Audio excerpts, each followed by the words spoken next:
మొరిగే కుక్క కరవదు. ఇది ట్రంప్ గారి విషయంలో 100% నిజమయ్యింది అని చెప్పాలి.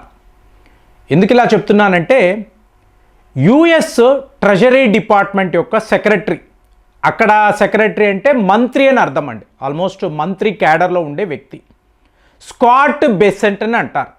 ఇతను ఈ వెస్టర్న్ మీడియాతో మాట్లాడుతున్నాడు, కొన్ని ప్రముఖ పత్రికలు.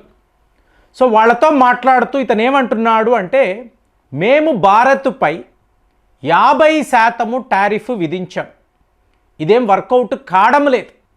సో యాజ్ ఇట్ ఈస్గా చూసామనుకోండి, వాళ్ళతో ఒక అతిపెద్ద వ్యాపార ఒప్పందం పెట్టుకోవాలి. సో దానికి చాలా పెద్ద హిండ్రెన్స్గా అంటే సమస్యగా ఈ 50% టారిఫ్ మారింది. కాబట్టి దీనిని 25% టారిఫ్గా మార్చాలి అనే ఆలోచనలో మేము ఉన్నాము. సో ఒక హై లెవెల్ మీటింగ్ పెట్టుకొని 25% టారిఫ్ అనే దాన్ని కన్ఫామ్ చెయ్యబోతున్నాము. ఏదో వీడేదో మన మీద చాలా జాలి చూపించేసి దయాదాక్షిణ్యాలతో చేసినట్టుగా ఒక పిక్చర్ ఇచ్చాడు.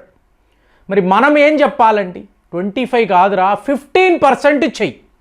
వ్యవహారం అంతా ఎక్కడ ఉందండి, రష్యన్ ఆయిల్స్. సో అక్టోబర్ నెల 2025 డొనాల్డ్ ట్రంప్ గారు ఒక పచ్చి అబద్ధాన్ని ప్రపంచానికి చెప్తున్నాడు. నేను మోదీతో మాట్లాడాను, ఈ 50% టారిఫ్ ఉంది చూసారా, మిమ్మల్ని చాలా ఇబ్బంది పెడుతుంది అంటే, అవునండి ఇది చాలా ఇబ్బందిగా ఉంది, మేము రష్యన్ ఆయిల్స్ కొనడం మానేస్తాము అని ఆయన మోదీ నాకు అష్యూరెన్స్ ఇచ్చారు. సో ఇలా ఇచ్చారు కదా. మరి డొనాల్డ్ ట్రంప్ గారు చెప్పారు, వాళ్ళందరూ రాసేసుకున్నారు, ఎస్ భయపడిపోయారు, భారత్ భయపడిపోయింది, మోదీ గారు నాకు లొంగిపోయాడు చెప్పేసుకుంటారు, ఆనందపడిపోతారు, పార్టీలు చేసుకుంటారు. మరి ఇక్కడ డేటా అని ఒకటి ఉంటుంది కదా. ఇవాళ సత్యయుగంలో మీరు దేన్ని దాచగలరండి, ఏమీ చెయ్యలేరు. అలాంటిది మీరు చూసారనుకోండి, ఆగస్టు నుంచి కదండి ఈ 50% టారిఫ్. మీరు నవంబర్ నెల చూడండి, అక్టోబర్లో కదా ఈయన డొనాల్డ్ ట్రంప్ గారు అన్నారు, నవంబర్ నెల మీకు 7.7 మిలియన్ టన్స్ అండి, 7.7 మిలియన్ టన్స్ అంటే ఆల్ టైమ్ రికార్డ్. ఇంతకుముందు చరిత్రలో అలాగ మనము రష్యా వద్ద చమురు అనేది ఎప్పుడూ కొనలేదు. మరి డేటా చెప్తుంది కదా, అక్టోబర్ నెల ట్రంప్ చెప్పినట్టు మోదీ గారు లొంగిపోయి రష్యన్ ఆయిల్స్ కొనకపోతే నవంబర్ నెల ఇలాంటి ఒక రికార్డును మనం బద్దలు కొడతామా, 7.7 మిలియన్ టన్నులు. సో అయిపోయిందండి, నవంబర్ నెల అయిపోయింది. డిసెంబర్లో తగ్గింది. తగ్గిన వెంటనే మళ్ళీ ప్రకటనలు చూసారా, మేమన్నట్టు భయపడిపోయారు, రష్యన్ ఆయిల్స్ కొనడాన్ని తగ్గించేశారు, మాకు చాలా ఆనందంగా అనిపిస్తుంది. ఇప్పుడు జనవరి నెల అండి, జనవరి 2026 మీకు ఈ పండుగ సీజన్ చూసారా, మీకు జనవరి 15 పొంగల్, ఈ టైంలోనే మనం ఆల్మోస్ట్ 6.5 మిలియన్ టన్నులు దాటేసాం. అంటే ఇప్పుడు మంత్ ఎండ్ వచ్చేటప్పటికి 7.7 మిలియన్ కాదండి, 8 మిలియన్ దాటేస్తాం, 8 మిలియన్ టన్స్ దాటేస్తాం. ఏమైంది, పండుగ. సో ప్రజలు ట్రావెల్ ఎక్కువ చేస్తూ ఉంటారు, మీకు విపరీతంగా మీకు కొనుగోళ్ళు ఉంటాయి. అంటే అటు ఇటు తిరిగే వాళ్ళ సంఖ్య ఎక్కువ ఉంటుందండి, ఆటోమేటిక్గా మనకు చమురు అవసరము అనేది ఉంటుంది. ఇక్కడ మీరు గమనించారు అనుకోండి, మనం అమెరికా పైన ట్రంప్ పైన ఒక మాట కూడా మాట్లాడం. అంటే ఆ శ్రీకృష్ణ పరమాత్మ ఏం చెప్పారు, నీ డ్యూటీ నువ్వు కరెక్ట్గా చెయ్యి, ఫలితాలు నాకు విడిచిపెట్టు, నేను చూసుకుంటాను. అంతే కదండి, ఆయన ఇచ్చిన సూత్రం ఇదే కదా. సో మనం ఏం చేస్తున్నాం, ఏమి ఎవరి గురించి మాట్లాడడం లేదు, ఏమి నథింగ్ అండి. మన అవసరము ఏమిటి, ప్రజల అవసరాలు ఏమిటి, దీనికి తగ్గట్టుగా చమురు కొంటున్నాం. డిసెంబర్ నెల చలి ఎక్కువ, మీకు ట్రావెలింగ్ అనేది తగ్గిపోతుంది కాబట్టి తక్కువ. జనవరి నెల పండుగ, మళ్ళీ 20 తర్వాత ఎండలు వచ్చేస్తాయి కాబట్టి ఎక్కువ. సో మన ఇక్కడ ఫ్రెండ్స్ ఒకే విషయం అండి, అమెరికా యొక్క పాపులేషన్ 35 కోట్లు అంటే భారత్ పాపులేషన్ ఎంత అండి, 140 కోట్లు, ఎన్ని రెట్లు ఎక్కువ. సో నా అవసరాలు వేరు, నీ అవసరాలు వేరు. ఈ డేటా, ఈ స్టాటిస్టిక్స్, ఈ అనాలిసిస్ ఏమీ లేకుండా వాడికి తగ్గట్టుగా వాడి మాట్లాడుకోవడం ఏమవుతుంది, నేను ఏం చెయ్యాలో అదే చేస్తాను కదా, నిన్ను ఒక దేశంగానే నేను పట్టించుకోను. ఎందుకు, ఇప్పుడు సౌదీ అరేబియా అనండి, యునైటెడ్ అరబ్ ఎమిరేట్స్, ఖాతార్. ఎందుకండి పదే పదే మోదీ గారికి ఫోన్ కాల్స్ చేస్తున్నారు? అక్కడ ఏం జరగబోతుంది? మీ అంచనా ఏమిటి? మీరు మాకు ఇచ్చే అడ్వైస్ ఏంటి?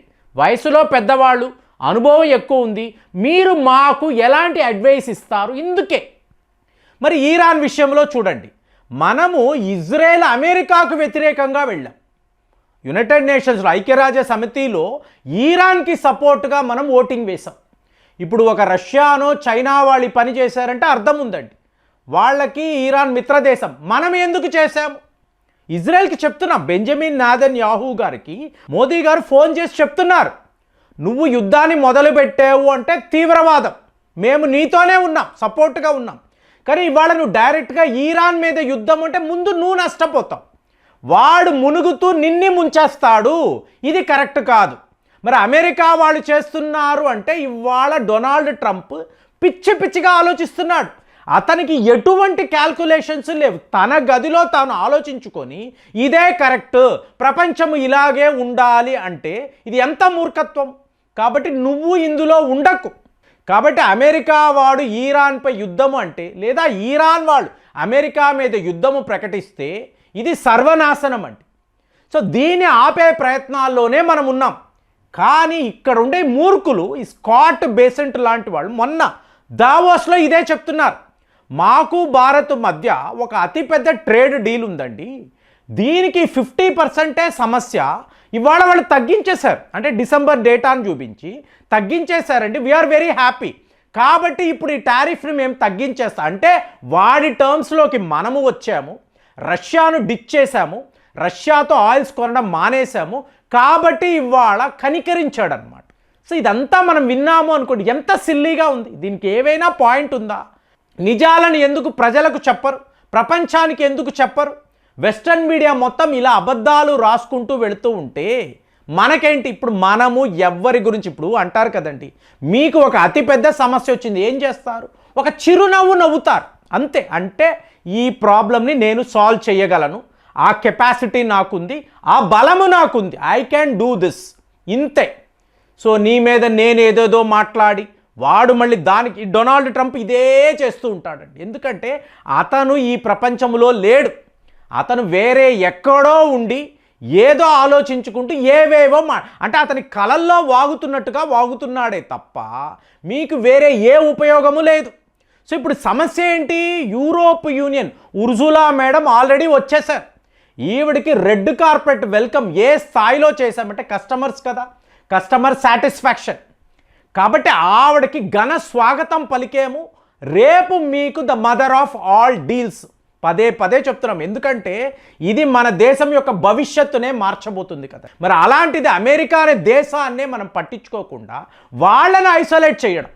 రష్యాతోనూ ఉన్నాము, బ్రిక్స్లో ఉన్నాము, ఇవాళ మిడిల్ ఈస్ట్ దేశాలంతా మనల్ని సంప్రదిస్తున్నారు. యూరోప్ యూనియన్ వాళ్ళు మనతో ఇంత పెద్ద డీల్ అంటే ఎనర్జీ సెక్టార్లో కూడా భారత్ ఏం చెప్తే వాళ్ళు చెయ్యబోతున్నారు. అలాంటప్పుడు మీరు చూసారో అనుకోండి, అమెరికా పరిస్థితి ఏంటి? వాళ్ళు ఐసోలేట్ అయిపోయారు. అమెరికాతో మాకు పనేలే. అందుకే వాళ్ళ ట్రెజరీ డిపార్ట్మెంట్ యొక్క సెక్రటరీ ఆల్రెడీ 50 బిలియన్ వెనక్కి తీసేశాము. బ్రెజిల్ వాళ్ళు కూడా ఈ స్థాయిలోనే అమెరికా బాండ్స్ నుంచి వెనక్కి, అంటే బ్రిక్స్ దేశాలంతా ఇలా వచ్చేస్తే వాళ్ళ ఖజానా ఖాళీ అయిపోతుంది కదా.